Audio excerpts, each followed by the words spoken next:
has unfortunately got stuck on Barra, where I think there's too much seaweed on the runway, so you can't fly down. So I'll be taking over and chairing today. This is the fourth session of our inquiry in keeping the power on, and thank you very much indeed for the witnesses. Perhaps if you'd like to give your sort of name, rank and serial number. Alex, why don't we start with you? Yes, thank you very much. Alex Campbell, I'm the Director of Policy and Partnerships at the Long Duration Energy Storage Council, or LDES Council for short. Fantastic. Kate. Kate Gilmartin, Chief Exec at the British Hydropower Association, which also has the Tidal Range Association Alliance underneath its banner. Fantastic. And Claire? Amazing. I'm Claire Jackson. I'm the CEO of Hydrogen UK.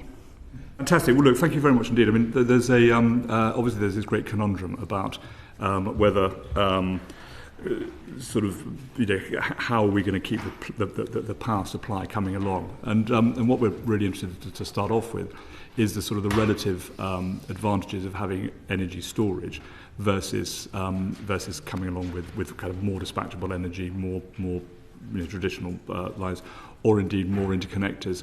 So it'd be very helpful if you could sort of talk about what the benefits are to start off with of the electricity system of investment in energy storage versus those of building more interconnectors and dispatchable power. Claire, why don't you start us? Yeah, sure. So from the hydrogen perspective, the long duration energy storage and the dispatchable power actually go sort of hand in hand. So, some of the challenges that we're going to face as we have increased renewables on the grid and also increased electrification of demand is we're going to have these longer periods of time where we have, positive residual energy demand, where we have, greater levels of generation on the grid than we actually need.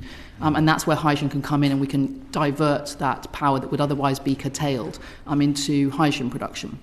And then on the sort of flip side of that, hydrogen is very easy to store in large quantities. We're also going to have an increased number of sort of times when we have a sort of deficit there, where we have more energy demand than we're able to deliver. And that's where the sort of hydrogen power dispatchable generation can come in. And as we sort of move towards this sort of different residual demand shape, we're going to see an increase in the number of hours where we have excess supply.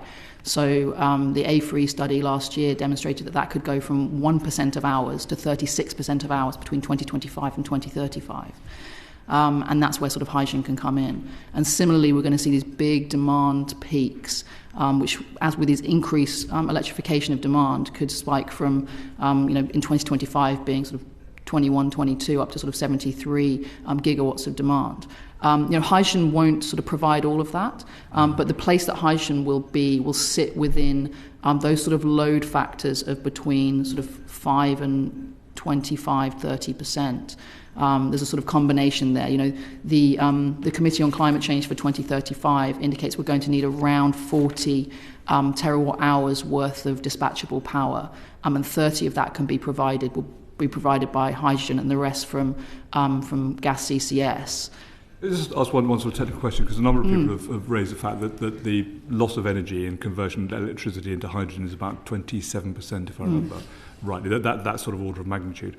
Do you see that as a problem, or do you think that you feel that's kind of an excusable loss, given the fact that if you've got excess power, it doesn't matter how much you lose as long as you're securing some sort of storage? Yeah, it's to do with what else you're planning on doing with it. So anything that you can directly electrify, you should.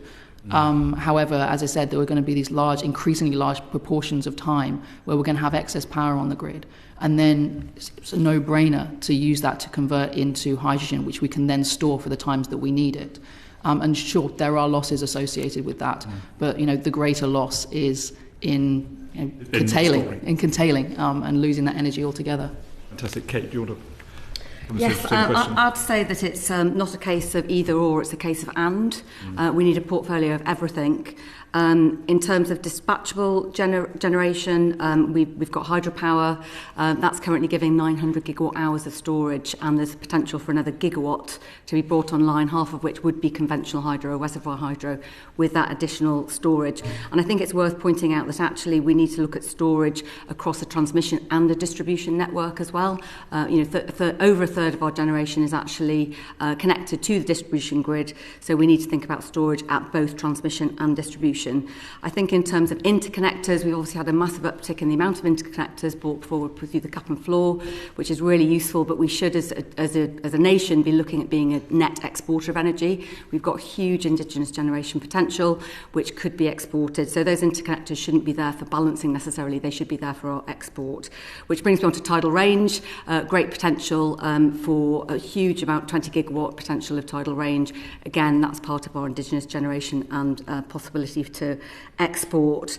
I know in terms of pumped storage hydro, we've got four operational schemes. There's potential for another 6.8 gigawatts to be brought online, 126 gigawatt hours. So we've got the long duration energy storage consultation out at the moment, which we'll be putting a response to. But I think it's a case of having a portfolio across distribution, dispatchable generation, storage and interconnectors. I mean, just on the tidal range stuff, I remember meeting some of your colleagues who came in to see me about it, and I think the strike price on the contract for difference was £178 per kilowatt hour. I mean, that's quite high, but I think that, just to confirm with you, is that reflecting in the fact that it's relatively new technology? It's quite tricky with the sand and the grit and the salt, and sort of quite corrosive where you put it. But do you anticipate that coming down to sort of something more comparable to where the current market price is, what about £90 per kilowatt hour? Yes, we're doing a piece of work with Jacobs at the moment on the levelised cost of energy for tidal range, and we are within the range of nuclear and tidal stream as well, so definitely within the rest of the generation mix. I think the key is that actually it's proven technology. We've got Laurence in France, we've got Shewa in South Korea, so this is nothing new. We don't need to think of this as an emerging technology. It's proven. So I think in terms of the cost overall as well, it's kind of 60 billion for 15 gigawatts, which offers much better value than say nuclear. But again, it's about having everything in this mix. We need to have diversity. Diversity brings resilience. So again, it's kind of not either or, it's and. Yeah, okay. Alex, do you want to?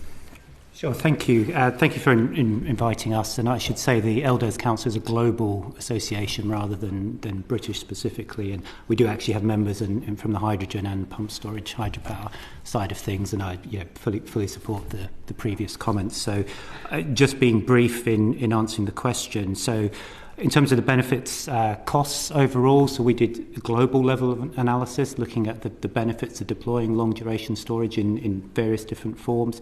Something like in the order of $500 billion per annum global savings by 2040 if the lowest cost pathway is followed, to give you a sense of the kind of scale of the economic benefit that we're talking about. I'll just touch on energy security because I'm not sure we explicitly talked about that beforehand. So with LDES technologies, there's less reliance, obviously, on Russian gas or other geopolitical tensions if it's all being produced at home. Hopefully you're fully aware of that.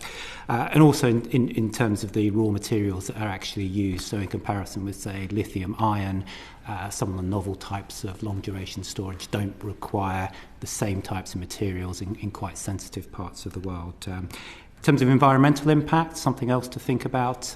If we invest in LDES instead of, say, expensive transmission grid upgrades, we can mitigate some of those concerns. Not to say that we don't need to upgrade the grid and will need to build new pylons. I think we all understand that, but with sensible deployment of these technologies, you can minimise that. Similarly, you can minimise the deployment of wind and solar by doing it more efficiently. And I mentioned the raw materials and in terms of energy security, but that's also a concern in terms of the environmental impact as well. Very, very low impact materials used. Speed of deployment. Some of the newer LDES technology, some of the battery-based ones can be built very quickly. Some of our other technologies are big infrastructure projects and do take longer, of course. And then grid services, just as a final point. Again, I fully agree, all of the above is the way we need to go about tackling climate change. Some long-duration energy storage technologies can provide vital grid services, inertia, black start capability and so on, which I'm sure the committee has heard about beforehand. And that's just another thing to put into the mix. So before I pass on to Mark Pawsey, just quickly ask each of you, to what extent does the system need more baseload energy? Or I suppose, asking that another way, kind of what proportion of the system should be baseload energy? Claire, shall I go back to you? Or is that... Yeah, I mean, from a hydrogen perspective, we're not really involved in delivering baseload. Our technology is more focused on peaking. So in order for you guys to be able to sort of participate in this whole element, and I mean, you do need to some extent baseload energy to make sure that you can have the enough power coming through so that you can convert into hydrogen, so you can store it for the future. I mean, have you done an analysis on the level of baseload energy? We haven't done any analysis on the level of baseload energy that will be required for hydrogen production. I mean, hydrogen production comes in a number of different forms. Some of that is coming from the power sector in connection with more renewables, I would say. Yeah. There's also an interplay with nuclear as well, and a lot of organisations that are looking at producing hydrogen from nuclear power. And then alongside that, we also have hydrogen from CCS, so not from our power sector, but from gas. So there's a number of different ways that you would produce hydrogen, and the exact interaction of those is yet to be determined. Okay, Katie, any thoughts on baseload power? Yes, I think in terms of the demand profile, as we electrify heat transport and industry, our traditional demand profile will look very different and will be a lot more flexible. So I think the need for baseload, it's always really useful, but nuclear, it's there, it's not flexible, it can't really ramp up and down. So actually our need for baseload is very different from a centralised grid that we used to have. So I would suggest that actually we need to look at our demand profile and how much flexibility we can embed in that demand profile. So, for example, if we decarbonised 6 million terrace homes with a smart local energy system, that actually gives us 12 gigawatts of embedded flexibility. So that's how the future grid is going to be working. So I think we've got to move away from historical centralised grid and think about what our future flexible grid is going to need and how whether baseload is going to be relevant. Fantastic. Alex, any final thoughts on? So from a purely technical perspective, we don't need baseload. I mean, you can run a electricity system power grid without something that's a particular unit that's constantly generating. And indeed, there is no such thing as a 100% reliable electricity generation. Then maybe the question should be dispatchable power. Dispatchable power, yes, important. Unless you're going to hugely overbuild wind and solar, you do need a degree of dispatchable. But then it's a relative balance. It depends how much wind you've got, how much solar, how much conventional hydropower. You bring all these things together, but there's no single magic number, I would suggest. Fantastic, thank you. Mark Pawsey. Thank you, Chair. And I want to follow up the point, Alex, you've just been making, and that's the issue of whether we overbuild or we don't provide enough. And we don't have a sort of strategic route to where we're going. Kate's just reminded us that we don't really know what the demand profile is going to be, so we also don't really know where this provision would need to be. How challenging is it so one thing we will need to do is to prepare some recommendations in a report. So what guidance could you give us about the amount that would be necessary and where we ought to place it? My kind of simple answer to that, which I say to governments around the world, is you need to start doing your planning now for your electricity grids of the future. It's going to be near on impossible to get it perfectly right. I think we just need to all accept that. We need to make sure we've got the flexibility built in. We've got to make sure that we're not locked into technological choices, so that we can't deploy new technologies in future, that our markets are set up in such a way, our regulatory frameworks are set up in such a way. And again, going back to my previous point, it really depends on the balance of the other technologies that you're deploying. How much are we going down the wind? How much are we doing with solar? How much nuclear, of course? And presumably, Alex, your organisation doesn't have a preference for one technology over another. I'll come on to Kate and Claire, who clearly do. But where do you think we should be looking in terms of technology? Should we have a broad mix and hedge our bets, or are there particular technologies that you see as being stronger than others? Absolutely. So from the LDES Council's perspective, so from the long duration energy storage, we are technology agnostic. We've got members in all sorts of camps. We genuinely believe, and I've been working in this area for many years, that designing the system so that you can deploy different types of technology is the most cost effective in the long run and gives you that that energy security, it's a really important thing to do. We don't want to get locked into any one particular technological choice. And Kate, you told us, I think there are 4 operational pump storage sites and another 4 ready to come on. How much could pump storage add to the mix? And Tidal hasn't really got off, and many of us were supportive of getting the proof of concept at Swansea Bay. It didn't happen.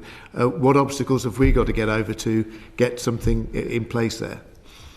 Well, with pumped storage hydro, yes, there's a pipeline of more than 4 projects. There's actually 9 projects in the pipeline at various stages of development. So that could bring on 6.8 gigawatt of installed capacity with 135 gigawatt hours.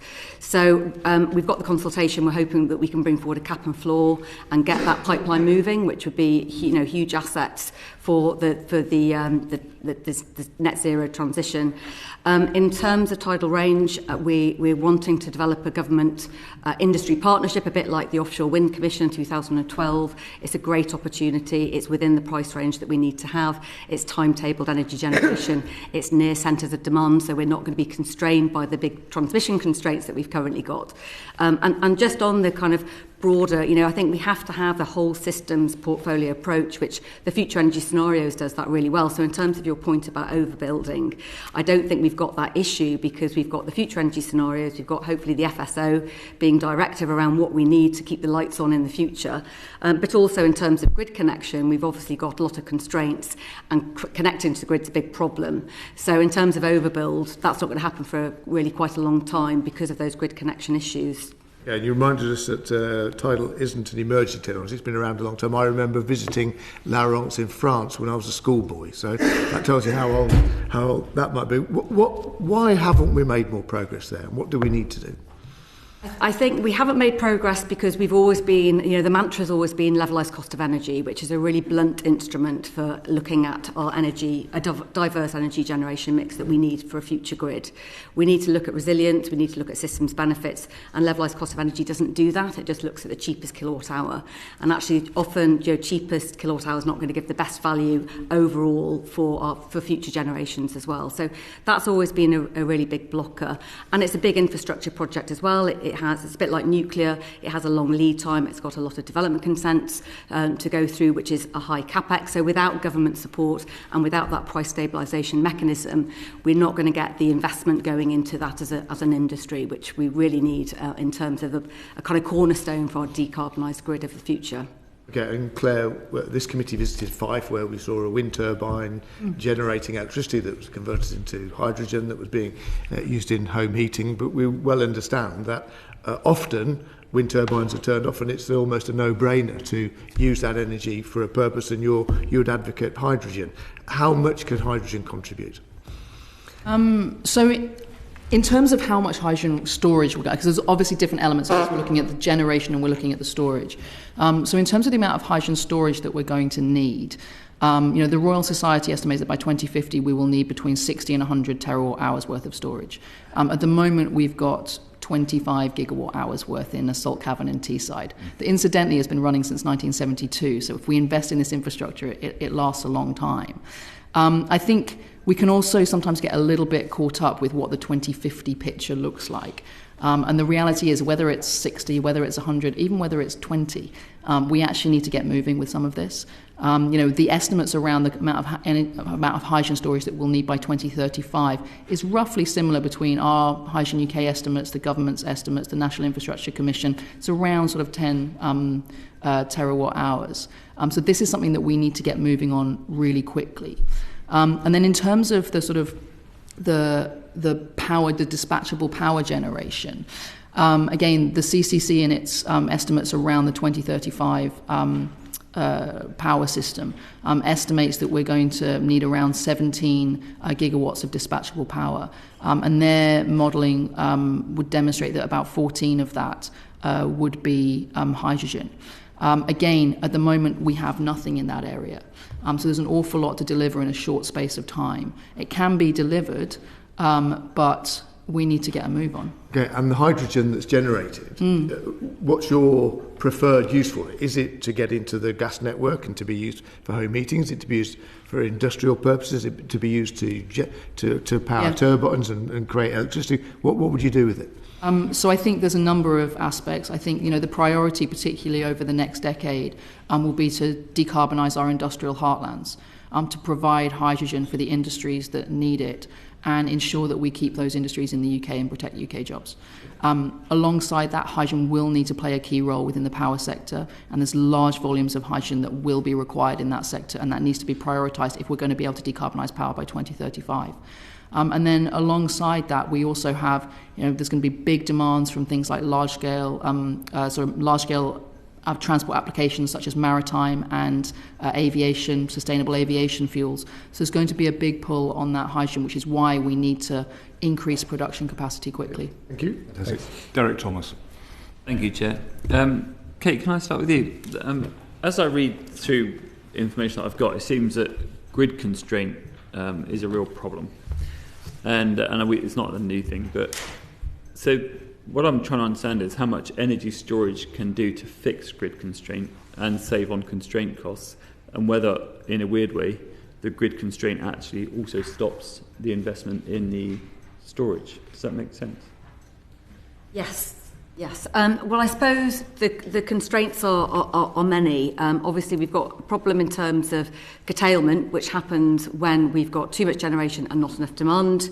We've also got constraints in terms of we have to curtail because there's not enough grid capacity, and actually where we put the storage in terms of where the curtailment needs to be. So have we got it behind or in front of the constraint as well? So, but I think it goes back to the point about transmission and distribution as well, and we've got constraints across both networks. But I think we need to have more storage, because actually if we can stop the curtailment of wind and use that pumped storage hydro and then generate when the wind's dropped and we're ramping down on the wind but we're ramping up with the pumped storage hydro. So you can, by creating that infrastructure, so you capture the energy that can't go into the grid because it's constrained, can store it. There will be a time before that becomes a problem where the grid will have capacity and you can release that energy. Is that basically the dream? Yes. And you've got things like the Western Link high voltage direct current link there, so you can take that Scottish wind down to Wales and it can go into the grid there, for example, as well. Okay. So Claire, you touched on this earlier, but I want to understand a bit more. So does it make financial sense to install hydrogen electrolysers? Sorry, I can't say the word. To absorb excess electricity instead of paying the constraint costs themselves? Is the investment actually a better financial investment than the constraints, the fines, if like? Yeah, for sure. And I think this is where taking that whole system view is really important. Yeah. Producing hydrogen and then having an asset that you can then use when demand is high and generation is low. So you've actually got the hydrogen working at both kinds of ends of the system. And I think this is also, when we're talking about sort of grid constraints, this is where hydrogen can also really support by providing another infrastructure system by which you can move low carbon energy around the country. We often talk about the potential for exporting, Scottish renewables via the medium of hydrogen. The reality is the best export market for Scottish wind is England. There's going to be an energy deficit in England that can be provided by Scotland, but it requires investment in infrastructure, in things like Project Union, which will enable us to move energy from the north to the south. So I think there's an awful lot that hydrogen can do in terms of some of that grid constraints. Okay, can I just? So are you saying that you would literally move the hydrogen in a tanker from one part of the country? I'd say you move it in through a pipeline. Through a pipeline. Yeah. And then you might be able to boost energy somewhere else where it's needed. Yeah. Okay. It's not just about the temporal aspect; it's also about the spatial aspect to it as well. And have we got the capacity in pipelines at the moment? Other than one of the things that National Gas is proposing is to build a backbone through the UK of a hydrogen pipeline that we would then be able to run the low pressure systems off. Yeah. I'm only smiling because it takes a long time to do things like that. It does. It does, precisely. We talk about it. Is the backlog in grid connections incentivising energy storage developers? Is it actually driving this sector? It's not for long duration, no. And the reasons for that we touched on a little bit earlier. It's similar to other forms of large-scale infrastructure, whether you're talking about transmission or nuclear or conventional hydropower, there's high upfront costs. And so the developers, the if you step back and take a system-wide perspective, it would make sense. But you can't go to an investor today and say, please give me some money. There's obviously a need in Britain. This will minimise their transmission costs. They'll say, are you being paid for that? And going back to Claire and your point about the helicopter view system kind of thinking, are we seeing where there is investment and development that it's where the grid capacity is available rather than where it might be needed? Are we seeing that? Long duration storage technologies in particular, not. I mean, there's only a limited number of early stage commercial projects that are on the grid, and those have been done for a variety of reasons. Setting aside the existing pump storage. At the moment, there's no perverse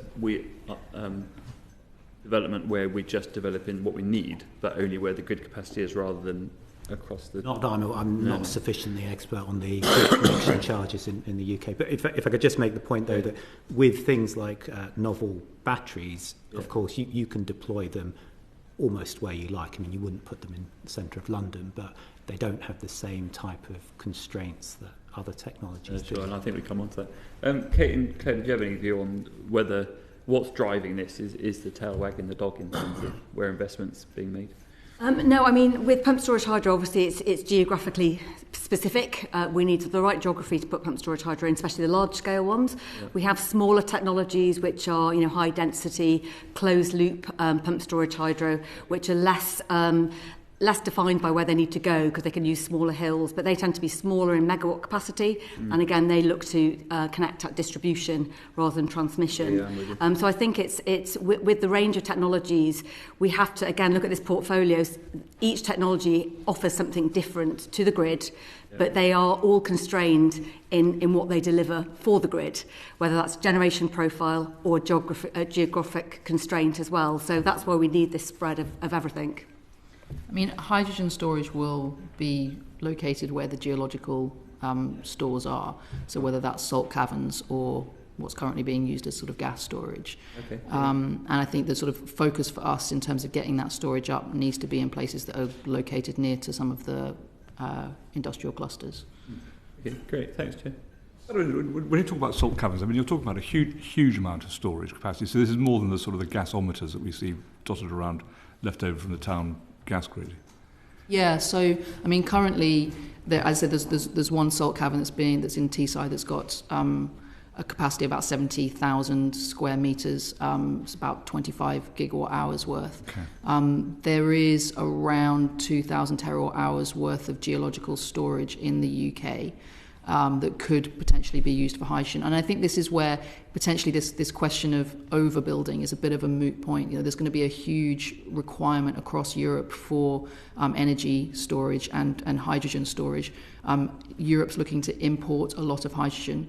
The UK, utilising its natural geological storage assets, could set itself up as an international trade hub for hydrogen and essentially sell some of that storage assets to Europe. So I think my concerns around overbuilding.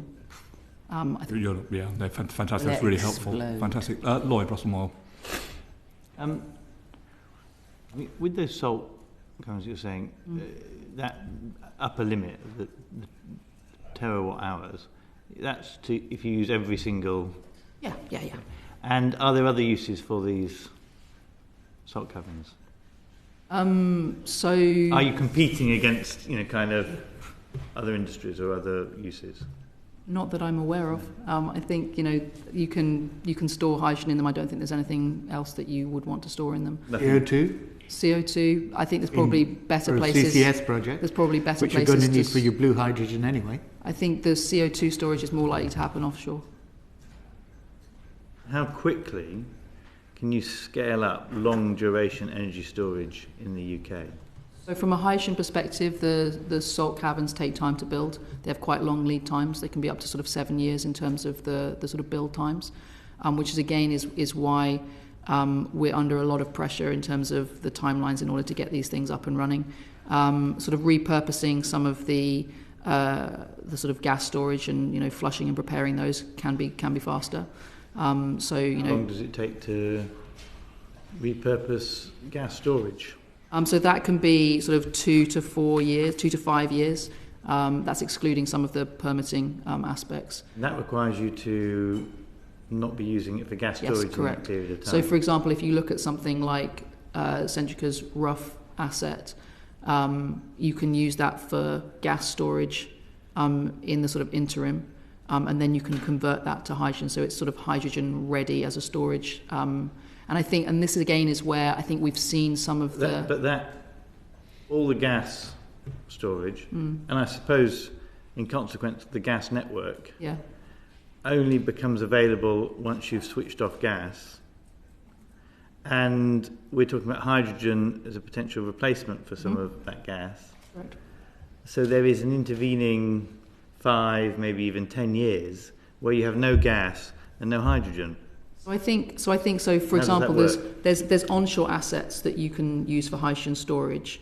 To the point, as we sort of move away from natural gas and move towards hydrogen, you can start to build those onshore assets.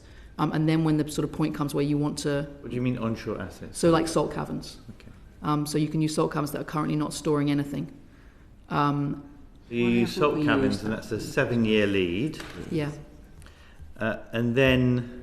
why would you then need to change over on... It's not about changing over, it's about the scale. So the Rough asset, for example, as you could store 10 terawatt hours worth of hydrogen in there. So it's a much larger asset, and the sort of scale associated. Sorry? What is a much larger asset? Rough. The Rough. The Rough. And so that would provide you with a lower cost of storage. What are the barriers to doing this? At the moment, there's no certainty over revenue, which is where the hydrogen storage business model comes in. At the moment, we have an outline of that from the government, perhaps not quite enough detail to be able to sort of scrutinise, but the mechanism is right. Why is there no certainty of revenue? I mean, we've just had to cancel one of the hydrogen projects because there's not enough hydrogen available in the market. It's an asset that's relatively well priced at the moment. Why isn't there enough certainty? We know we're going to need this forward, and the price at the moment is quite good on the open market. So I mean, scarcity. So one of the challenges around hydrogen is bringing these assets together at the same time. So you need the infrastructure, you need the production, you need the demand at the same time. There's a lot of risk associated with those different parts of the value chain coming together. At the moment, there is the market for hydrogen storage today. Apart from sort of compressed cylinders, doesn't exist for that large scale storage, and so that's not enough for developers to be able to invest. That's where the government's hydrogen storage business model comes in. The mechanism is correct. We need perhaps a little bit more clarity over how much hydrogen storage they want to procure in the first allocation rounds, perhaps some of the timelines on future allocation rounds. I said upfront capex is big for these assets. They've got long lead times. And we need that that certainty and security from the government. Thank you, Alex. What energy storage options do we expect to see? Do you think by 2030 that will be economical and the price might come down? So we're slightly pressed on time, so if we just. Was he built it? So I have quick answers. Brief, yes. Yeah, okay, so we've got a suite of technologies, including novel types of battery chemistry, which are being deployed today. So they are available. Are they cost competitive with lithium-ion over shorter durations? No. Over longer durations, yes. But the problem is we don't have the market for them, so that investor visibility of revenues, similar to the situation with hydrogen, unlike, say, offshore wind, where the deployment of contracts for difference gave investors certainty. They lent money to the companies built them, and they brought down the costs. Is it just government certainty and a decent pricing plan from the government that's needed I'd say revenue visibility, long-term revenue visibility is absolutely critical for these types of infrastructure, alongside robust government targets. If government sets an ambition and then provides that revenue visibility over a prolonged period of time, it works in every other sector, or it works in other sectors. It will work for long-duration energy storage as well. Sorry. You'll have to be very quick. Very quick. Just to say that pumped storage hydro can come online in the next 3 to 10 years, and pumped storage hydro, according to Simon Gill of Energy Landscapes, can meet 80% of the wind cycles that can be filled with 10 to 50 hours. Fantastic, thank you. Vicky Ford. I'm not thick, but I am really struggling. Okay, and I've got a degree in maths. Years ago, I won a national medal for physics decades ago. But I am struggling to get some of this. Okay, and if I'm struggling, no wonder others are. Okay, so why do we need medium duration as well as long duration, Alex? It's a question of economics. So the really long duration stuff is more cost effective at long durations. You could use it to provide medium duration. What do you mean? So put it in language I can explain to my constituents. So a technology that is really cost effective over 8 hours. So 1 megawatt giving you that 1 megawatt for 8 hours. Yeah. Is that's medium. That's the beginning. So that's the beginning of long duration. But let's a long duration storage could be cover 24, could be 100. You could even be seasonal. Could cover days or seasons. Exactly. Got it. Yeah. So should we be when you look at medium? How do I cover today until the wind starts blowing again this afternoon? Hopefully, should we be betting on one or two types of technologies or a range? Have a range, have a technology neutral allocation mechanism, and that way the market will tell you what the most cost effective one is. Okay, and what is the most cost effective one today? Today, you're going to hate this answer. We're looking over the next. It really depends. I know, on the range. But give us some idea of this. But our constituents care about the cost of electricity deeply. If you've got the geography, pumped storage hydropower is a fantastic for that kind of day, 10, 12 hours. It's great at that. Okay. But you need to have the particular geography. But I've been to the wonderful Welsh one that was built decades ago. Why don't we have more?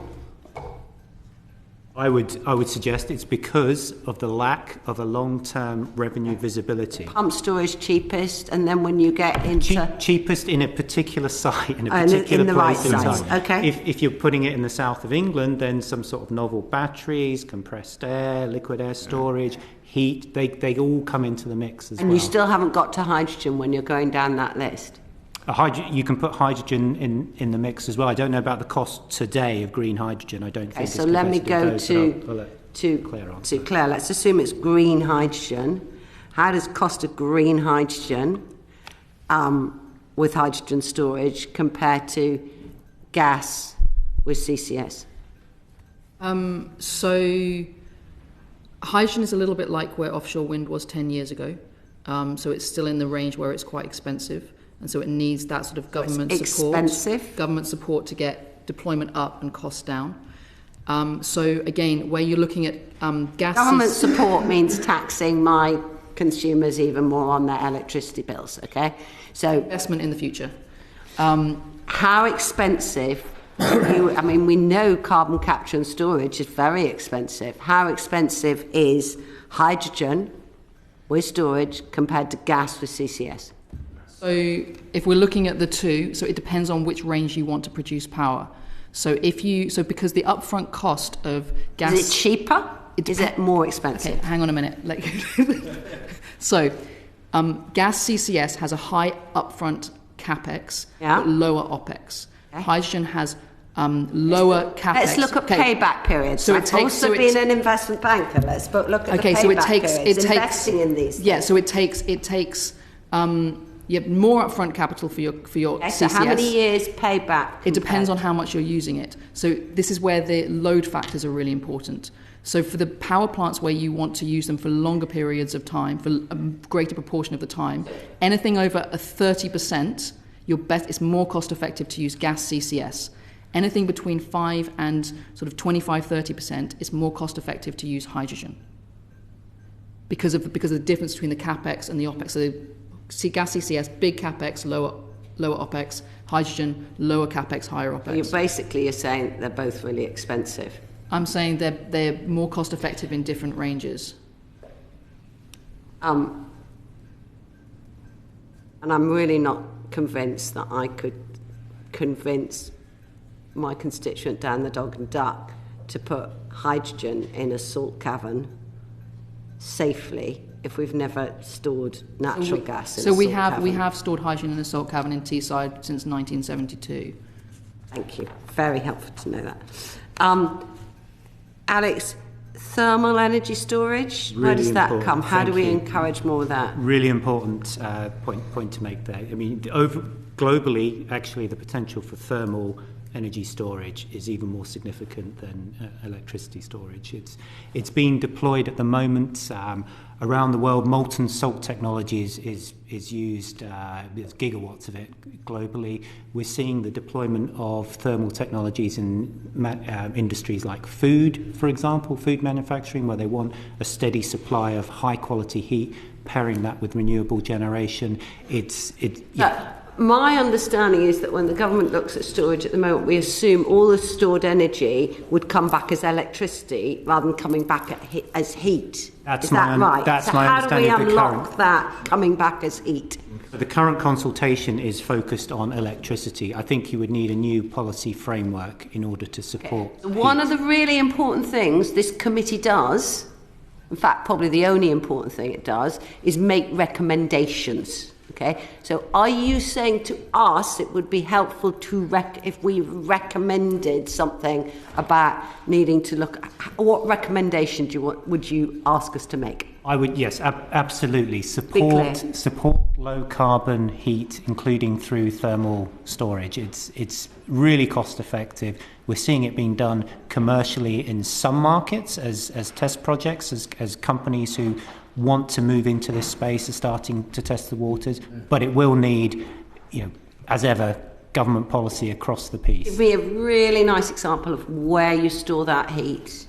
So there's a food manufacturer in the Netherlands, I believe, who is bringing in, they have a power purchase agreement, buying renewably generated electricity, storing it in a heat block, for want of a better phrase. It's material on site, which is then playing it back out on demand to help with the cooking of food at a couple of 100 degrees Celsius, and that's storing over, I believe, about 8 to 10 hours. And that's so much more efficient than trying to release it back as electricity. You could do, with a number of heat technologies, you can transfer it back into electricity. But if you go straight to heat, then there's going to be efficiency gains for sure. Thank you. Fantastic, thanks, Vicky. Alex Stafford.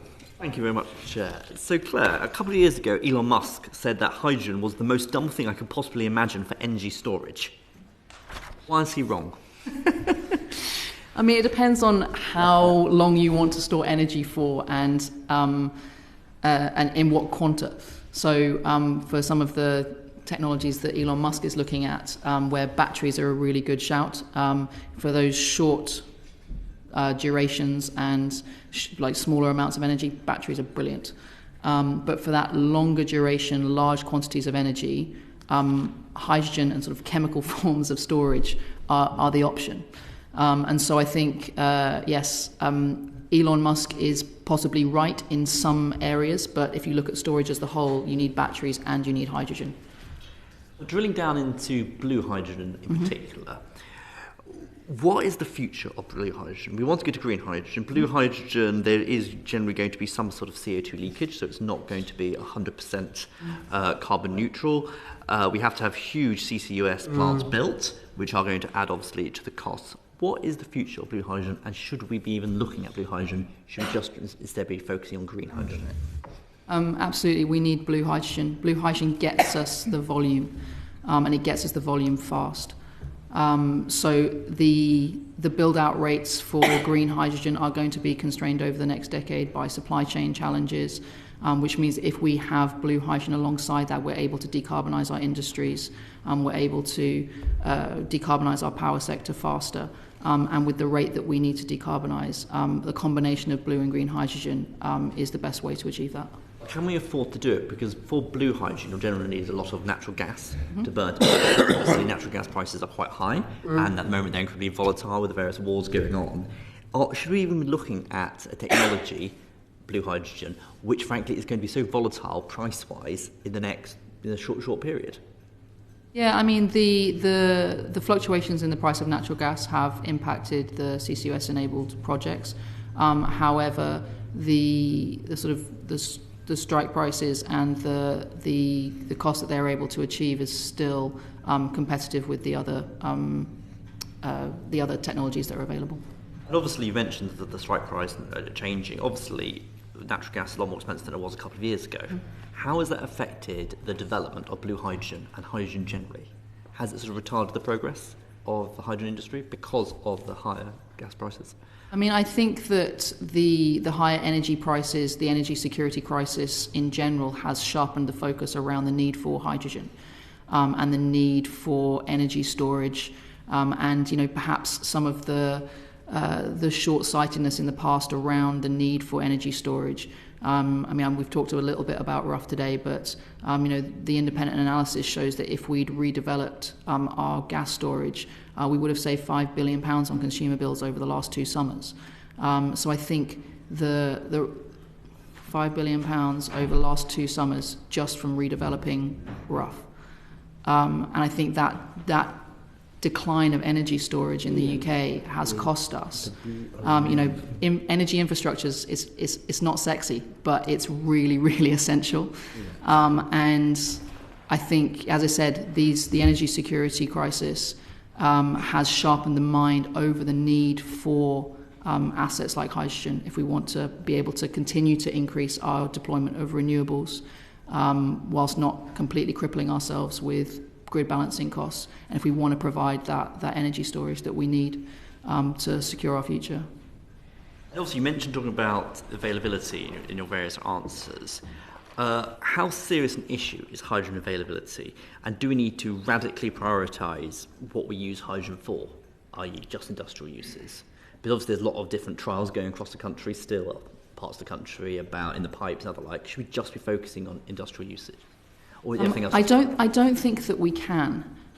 We do need to ramp up hydrogen production as in all honesty, as quickly as is humanly possible. But there are other use cases that we are going to need hydrogen for that will require a lot of hydrogen. For example, to test a 50 megawatt hydrogen turbine requires 4 tons of hydrogen an hour. That's 9 tube trailers of hydrogen an hour just to test it. So there is large quantities of hydrogen that will be needed in other sectors where we know we're going to need it. And so we can't just sit on our hands and say we're just going to do industry when we know we're going to need it in aviation, we know we're going to need it in the power sector. And we have to start that work now. So it puts pressure on the hydrogen industry to be able to ramp up production quickly. And pressure also on the government to ensure that we're able to do that. Are we capable to produce enough hydrogen for all needed, or will we need to, frankly, if we move to a more hydrogen economy, have to import lots of hydrogen? You mentioned earlier on the answers that Europe will be looking to us for storage. Will we need to be looking to other countries to import the hydrogen to store in our salt caverns? So Europe recognises that it needs to import around half of its hydrogen. The UK has the ability as we have better resources for producing hydrogen. As I said, there is an opportunity for the UK to potentially in the future be an international hub, so there's some benefit in importing and exporting in the short term to wet the pipes and get that infrastructure going. But I think the focus it needs to be on ramping up domestic production. The government set a target of 10 gigawatts by 2030. That is ambitious but achievable. We have about 20 gigawatts worth of production capacity in our pipeline at the moment that could come forwards, but it requires us to click the go button and allow those projects to take FID very, very quickly.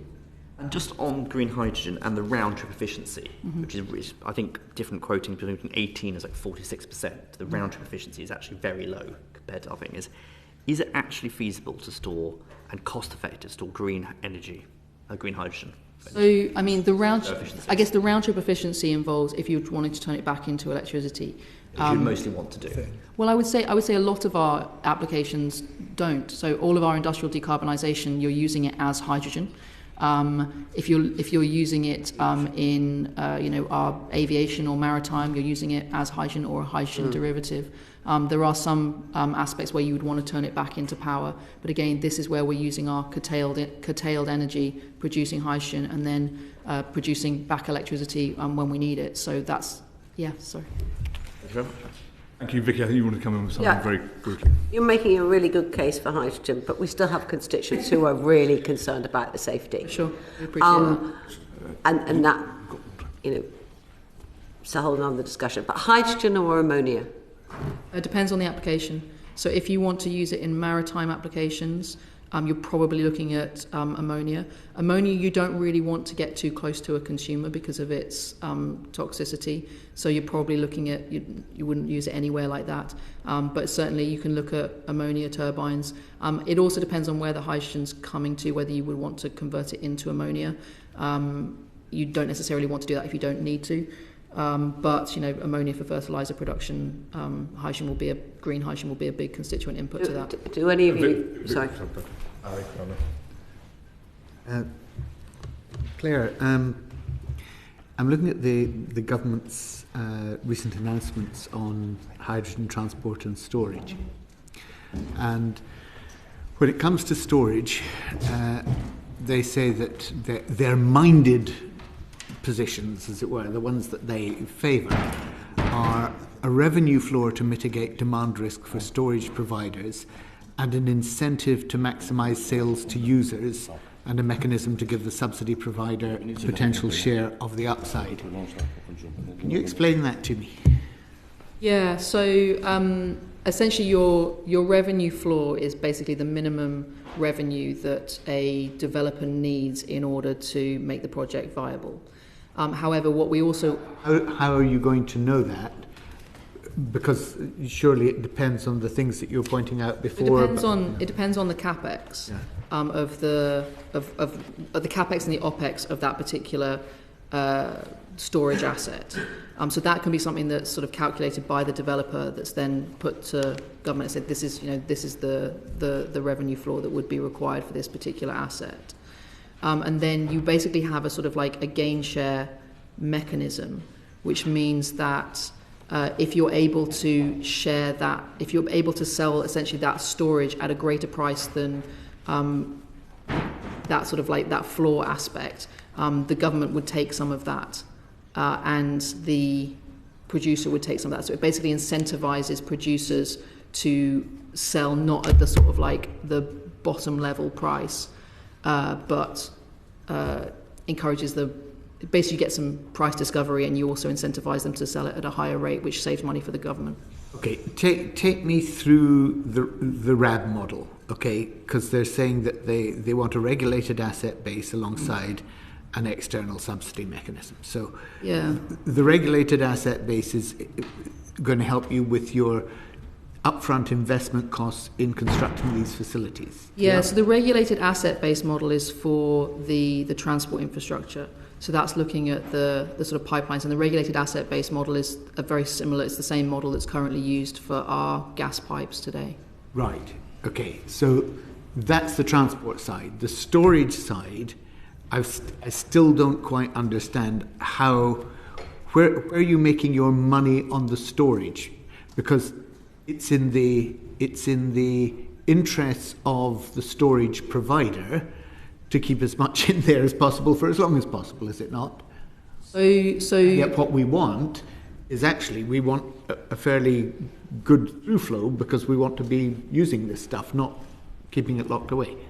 Yeah, so that mechanism wouldn't incentivize what you're discussing there. So the cap and floor mechanism. So people would pay for the storage assets. It's not about locking it away. It's about access to that storage. So essentially what the government scheme does is it provides the revenue certainty to the storage developer, whilst also incentivising them to sell that storage at a higher price. But it sort of, it caps essentially the revenue that the storage developer can make out of that asset. So this is almost like a contract for difference in reverse. It's a little bit different, yeah. But it has I guess it's trying to incentivize some similar things, but it's a different kind of asset.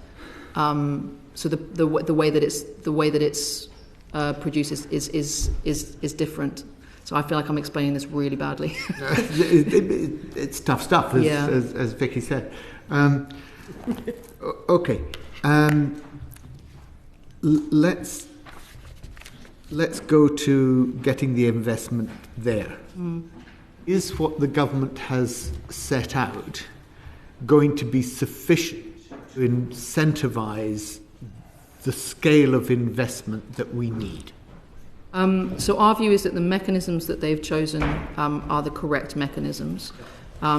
We don't necessarily have... Because they chose them in consultation with you, didn't they? Well, you would say that, wouldn't you? Well, to be honest, they're very in line with the mechanisms that we use today for similar kinds of gas assets, sure. Which work. So the difficulty at the moment is we don't necessarily have enough detail to be able to know exactly whether they're sufficient. I think the things that are missing at the moment, which we would like the government to do, is we don't know how much storage they're planning on allocating in this first round. We don't know what the timelines are of future rounds. And it's going to be signed off in 2025, yeah? Yeah, so the application's open this year, but we don't know how much they're planning on procuring. We do know that by 2030, they say they want to produce 10 gigawatts. That's production. That's production. That's hydrogen production. This is about storage and the transport infrastructure. So they haven't put a number on how much hydrogen storage in terms of that capacity that they want to get online. What do you think it should be? So we think that we're going to need about 3.5 terawatt hours by 2030, and around 9.8, 10 by 2035, which is not far out of line with the government's own sort of projections. But what we like is targets and ambitions in the same way that we have with the production target, the production ambition. So going to the recommendations that this committee should make that might be helpful. Yes. So I think what would be really helpful for us is to have for the government to produce a sort of a timeline and a pathway as to when it wants to allocate hydrogen storage, which will help developers in terms of planning and those kinds of bits and pieces. I think also one of the challenges that we have as an industry is that the government decided last year not to put in place any sort of interim measures, which means that some of the DevEx and the planning that we would have hoped to have done hasn't been done. So it puts development. Development. Yeah, so doing the sort of like feed studies. Which we understand, the government has capacity constraints internally, but that puts a little bit more pressure on the industry to have those storage assets available and operational in the timeframes that the government requires. Is there going to be enough time from 2025 to get the hydrogen storage actually up and operating by 2030? So operational by 2030, 2032, that kind of time frame, it's possible, but we need to get moving, and we need to. I mean, we're very pleased that the government's kept to its timelines to date on the transport and storage infrastructure. Transport and storage business model timelines, but we'll need to get significant amounts of storage allocated in the next few years in order to meet that. And let's say we move to warmer winters, could the government end up paying for warehousing storage as a reserve? So the hydrogen storage isn't just required for... Oh, indeed. But it's one of the factors that would impact on usage, isn't it? So hydrogen storage is... in those kind of large volumes is particularly useful for heat sector or power sector for sure. But I think even if we get warmer winters, we're still a long way off.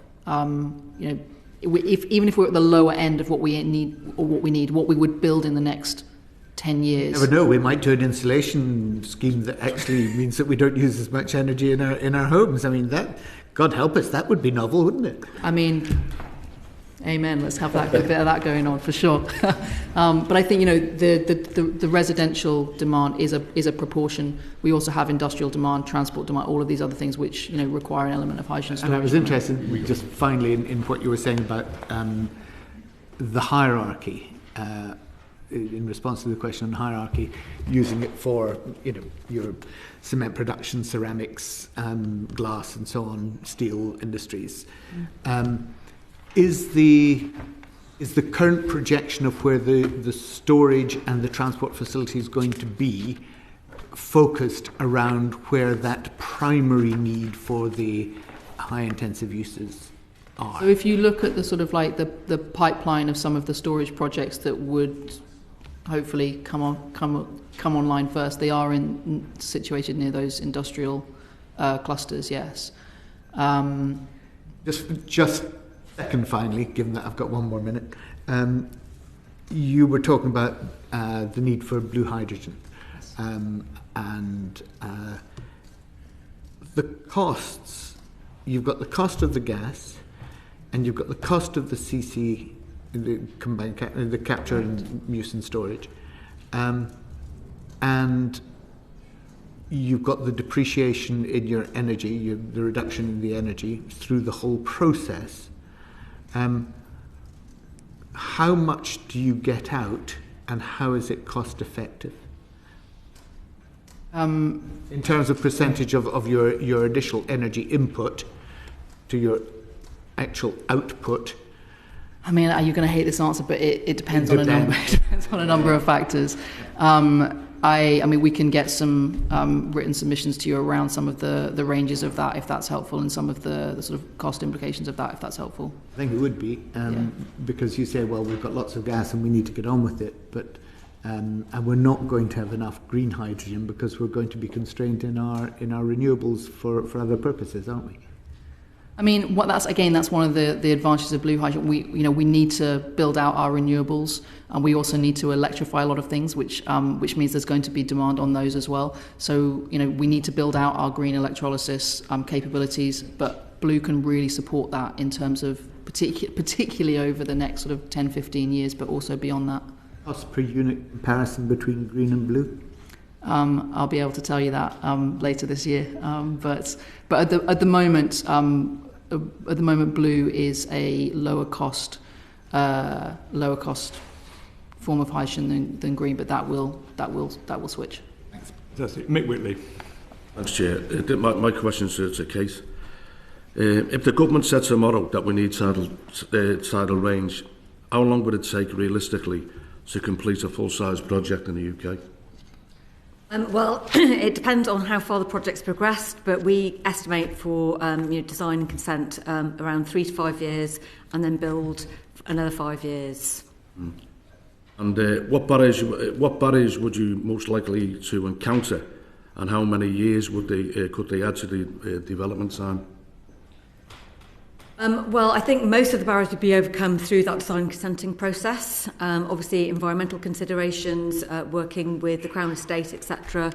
So I think that kind of includes any barriers within that consenting process. So we like to think there's at least 3 to 5 years design consent, 5-year build. Okay, and what do you expect the eventual cost of electricity from tidal range to be in comparison with other sources of low carbon electricity? Well, we've not published the report yet from Jacobs, which is looking at the levelised cost of energy of tidal range, but it sits within certainly nuclear, tidal stream, among those kind of administrative strike prices that are being offered on CFD for tidal stream, and wave, for example, it's cheaper. Yeah, okay. And what are the steps you'd like to see from the government to support the development of tidal range? Well, it's, again, a bit like pumped storage hydro, it's all about having that price stabilisation, that revenue mechanism that people can build a business case on and investors can get that confidence.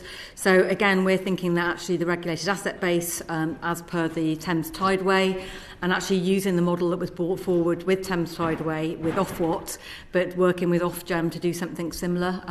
So it's about forming that kind of government-industry partnership. It's about looking at where the projects are, which are the best ones to come forward, and looking at that long-term future generations. These assets are there for 120 years.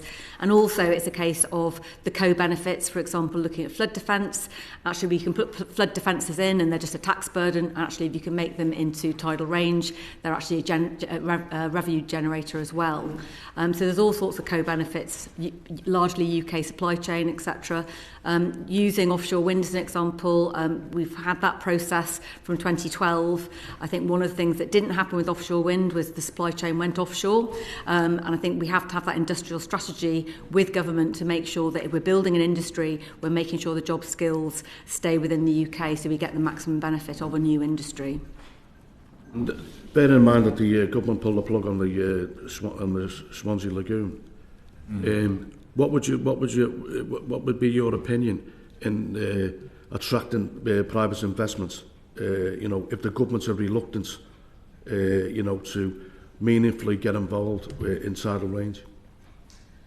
I think we need that government backing because of the regulated asset base. It's all about bringing down the cost of capital, and that will attract and have that long-term mechanism to bring investors in. So it is about creating that partnership, and without the government giving those signals, it's really hard to get investors to see that this is a route forward. So it's absolutely critical that we have that government support. So, I mean, what I'm asking you is, what kind of vibes are you getting off the government in terms of tidal range? Sorry, beg your pardon. What kind of vibes are you getting? Oh, right. Well, obviously, they have said in the Energy Security Bill that it needed to be aggressively pursued. I think that was July 2022. Since then, we've only had the well-developed criteria announced just before December as part of Appendix C. So that's been the only move from government. We've only got one full-time person working on this in DESNA, so there's a big resource issue in terms of it's a big potential opportunity and we need to have more resource within government to help bring that forward as well. So it seems to me, what you're telling me, there's a reluctance from the government. There's certainly not a huge enthusiasm when we think of the potential benefits that tidal range could bring as that kind of cornerstone of a decarbonised future grid. The assets are going to be there for 120 years and have huge amounts of co-benefits. Yeah, okay. Thanks, yeah. Thank you. I mean, just following up on that point. I mean, at the end of the day, with any sort of economy like the economy we have in the Western world, I mean, ultimately, these investments need to have a return on equity and have a return on capital employed. So when you talk about sort of support from the government, are you talking about subsidies from the government in order to come in and basically make the cost of capital cheaper for the commercial investors, or are you talking about the government acting as a guaranteed buyer of the energy into the grid, come out of it, so you've got certainty about taking a product to the market? kind of how do you see government support working? Well, I think the point is with tidal range, we know exactly how much it's going to generate and what the profile will be. So, contracts for difference is all about you're paying for that generation and the government are hedging on for the benefit of the consumer on that generation. Whereas the regulated asset base, a bit like nuclear, it is about making sure that the costs are minimised over the construction period and government making sure that actually they're able to do that and to bring forward something that's going to have a long-term benefit as well. So you're suggesting the regulated asset base requirement is something which can get in the way of a commercial investment? No, it would enable that commercial investment to come forward. It's that underpinning security for investors to know what they're getting into, because these are long build-out projects, a bit like nuclear. Okay, so in terms of your investors coming in to help sort of build one of these things, they're looking. It could be a pension fund, or it's ideal for a pension fund. What questions are they asking you in terms of the guarantee of that you can have a market at the end of it, that you've got other what are they looking for in terms of the landscape of the energy market in 10, 15? No. all of this could come to naught if nuclear fusion, let's say hypothetically, suddenly became reality next year. Suddenly the whole thing would change, and there are emerging. We've got another panel coming on in a minute with emerging technologies. There's a lot of variables in all of this, and I'm just kind of trying to, the government as an investor of last resort is one thing, but as a subsidising commercial investments is another, and I'm just trying to figure out what exactly it is you're asking to the taxpayer in terms of all of this. The government are levering in the private investment, essentially. So they are giving confidence to investors that this is a technology that will be supported and that the generation will have value over the long term. Most investors know that generation will have value, and I take your point about coal fusion, it's always 40 years away. And actually, tidal range, it is about, it's near that kind of base load, but the key is it's near to centres of demand as well. Yeah. So you're circumventing the massive issues we've got in terms of transmission constraints as well. So investors are really keen, but they're not going to put millions into development finance unless they can see a route forward for the sale of the electricity and the risk around the build time. Fantastic, that's really helpful. Well, that brings an end of this session. So thank you all very much indeed for your time. We'll have a 2-minute break whilst we change the panel over order. Thank you.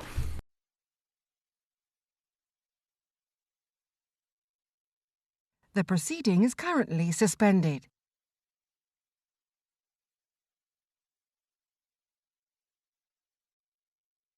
The proceeding is currently suspended.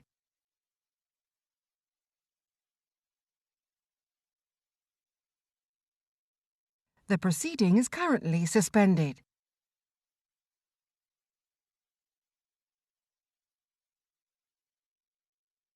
The proceeding is currently suspended.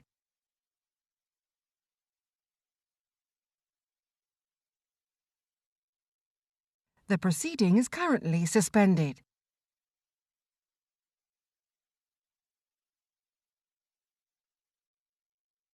The proceeding is currently suspended.